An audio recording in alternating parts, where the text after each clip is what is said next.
검찰 선후배, 대학 선후배까지 되면 아마 검찰에 있을 때는 100% 반말을 썼을 거라고 저는 생각을 합니다. 그런데 이제는 이제 뭐 수평 관계 얘기가 많이 나오고 있는 당 대표 그리고 대통령이라면 아마 대통령 쪽에서 후배인 검사 출신의 한동훈 대표지만 말을 반절쯤 올리는 하소, 하시게 뭐 이런 툴을 쓰지 않을까 뭐 이런 궁금증이 갑자기 생겼습니다. 윤석열 대통령이 운명 공동체를 강조하면서 화해에 나섰지만 윤 대통령과 한동훈 대표 간의 갈등의 불씨는 여전합니다. 바로 김건희 여사 문제에 관련해서는 이견을 보이고 있는 상황인데요. 한동훈 대표가 김 여사의 검찰 조사와 관련해서 강조한 이야기가 있습니다. 국민의 눈높이 직접 들어보시겠습니다. 검찰이 김건희 여사를 제3의 장소에서 조사하고 이원석 총장한테 사퇴를 해주신 부분에 추가적인 조치가 필요하다고 보시는지. 여기께서 결단하셔서 직접 대면 조사가 이루어졌잖아요. 그러니까 검찰이 공정하고 신속하게 결론을 내야 한다고 생각합니다. 다만 검찰이 수사 방식을 정하는 데 있어서 더 국민의 눈높이를 고려했어야 한다고 저는 생각합니다.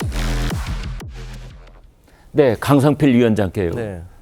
그러니까 저런 부분은 이제 방금 전에 이제 개표가 돼가지고 당 대표가 됐는데 저런 말은 좀 애매하게 비껴 갈 수도 있을 법한데 그러지 않고 그냥 정면으로 얘기를 꺼냈어요. 이렇게 정면으로 승부를 보는 것이 한동훈 대표의 저는 스타일이라고 생각을 합니다. 네. 그리고 이 전당대회 과정에서 4명의 후보가 네거티브만 한 게 아닙니다. 의견이 일치된 부분이 있었어요. 네. 그게 김건희 여사에 대한 사과, 그리고 김건희 여사가 조사를 받아야 된다라는 것이 4명의 후보의 일치된 의견이었거든요. 그렇기 네. 때문에 한동훈 대표가 저런 말을 하는 것은 당연히 상식적이고요. 저는 한동훈 후보가 자꾸 국민의 눈높이에 대해서 얘기를 하시는데 저는 그걸 쉽게 말해서 상식이라고 생각합니다. 네. 국민 정서. 그래서 한동훈 대표가 말하기로는 이미 조사를 받는 과정에서는 특혜가 있었다. 그러니까 이미 이 부분에 있어서는 검찰총장도 특혜를 인정을 했고 중앙지검장도 자신의 불찰이라고 말을 했어요. 그렇기 때문에 분명히 조금 잘못된 부분이 있었다는 것은 이론의 여지가 없는 것 같아요. 달래로 사실 우리가 검찰이나 경찰 조사를 받으면 피조사자가 가서 신분증을 내고 방문증을 받아서 조사를 받잖아요. 네. 근데 이번에는 반대로 검사들이 본인의 신분증을 내고 신분 확인을 받고 또 휴대폰도 제출을 했다는 거 아니겠어요? 네. 근데 조사를 받으면 사실 그 지휘부하고 소통을 하면서 계속해서 조사를 하는 건데 네. 이러한 과정도 단절됐기 때문에 한동훈 그 대표가 봤을 때는 오랫동안 검사 생활을 했기 때문에 이것은 조금 부적절한 면이 있었다라고 판단을 한 것 같습니다. 그러니까 한동훈 대표가 말하고 있는 국민 눈높이라고 하는 것은 이제 윤석열 대통령과 김건희 여사에게 받아들이실 건 좀 받아들이시라. 이제 그렇게 얘기하는 거하고 같습니까? 네, 저는 그렇게 보고 있고 이제 한동훈 대표 같은 경우는 또 전당대회를 거치면서 또 그 전에 총선 과정에서 많은 국민과 당원들과 호흡을 하면서 국민의 눈높이가 어디에 있는지를 저는 정확히 파악을 했다고 생각을 합니다. 그런데요.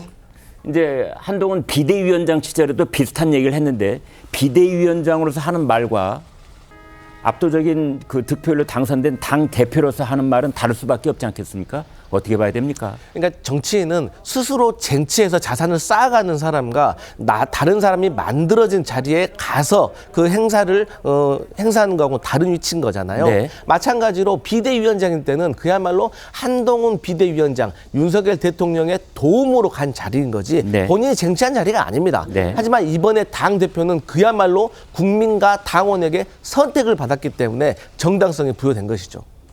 윤한 두 사람의 관계에 또 다른 불씨는 해병대원 특검법입니다. 한동훈 대표는 제3자 추천 방식의 특검법 추진을 공언한 상태인데요. 하지만 관철될 수 있을지는 미지수입니다. 최상병 특검법. 여야 합의 통과를 위해서 제3자가 추천하는 안 고려해 볼 수 있다, 없다. 이재명 후보 X 드셨습니다. 지금 현재 수사 기소는 대통령이 임명하고 또 인사권을 지속적으로 행사하는 검사들이 하고 있습니다. 그런데 수사가 엉망 아닙니까? 그러면 당연히 복수에 추천하기 때문에 임명을 최종적으로 대통령이 하는 상황이다. 저는 지금 현재 특검법대로 하는 게 정의롭다 이렇게 생각을 합니다. 제가 이 제3자 특검법을 내므로써 여러 가지 돌파구가 이미 생겼다고 생각합니다. 이재명 대표는 이 제가 말하는 제3자 특검법을 정면으로 거부한 상황이고요. 이런 상황들을 감안해서 당내 우리 민주적인 절차를 통해서 토론해 보겠습니다. 네, 상 의원님, 이제 민주당이 내놓은 해병대원 특검법 국회를 통과했고 대통령이 거부권 행사했고 그렇지만 국회로 다시 넘어와 있는데 우리가 지금 깜빡 그거 뭐 얘기를 안 하고 있었을 뿐 그대로 지금 있는 거잖아요. 언제 재표결 합니까?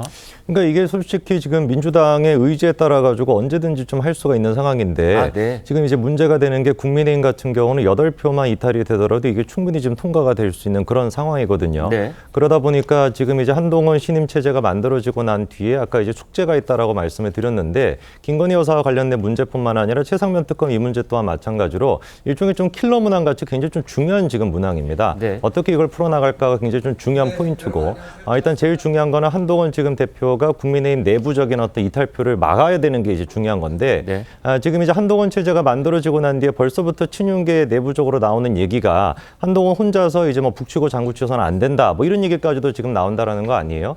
근데 이제 국민들의 지금 이제 그리고 당원들의 어떤 반응을 봤었을 때는 아니, 한동훈 혼자서도 북치고 장구쳐도 잘 치는 것 같던데 약간 이런 느낌이 있어요. 그러다 보니까 이번에 압도적인 어떤 득표로서 저렇게 당선이 된 거 아니겠습니까? 네. 물론 이제 혼자 치면 안 되겠죠. 누가 장구를 칠 것이고 누가 북을 칠 것인지를 이제 정해야 되는데 네. 그 과정에서 어떻게 보면 전당대회 기간 동안에는 한동훈 이제 대표한테 뭐 북을 줄 것인지 장구를 줄 것인지 이런 차원도 아니고 갑자기 뜬금없이 꽹가리 같은 거를 주면서 뭐 배신자다 뭐 이런 식으로 몰아가지 않았습니까? 네. 그래서 이 부분에 대해 가지고 하루빨리 이제 당정이 일치가 되기 위해서라도 누가 북을 칠지 누가 장구를 칠지부터 빨리 정해야 될 것 같고요.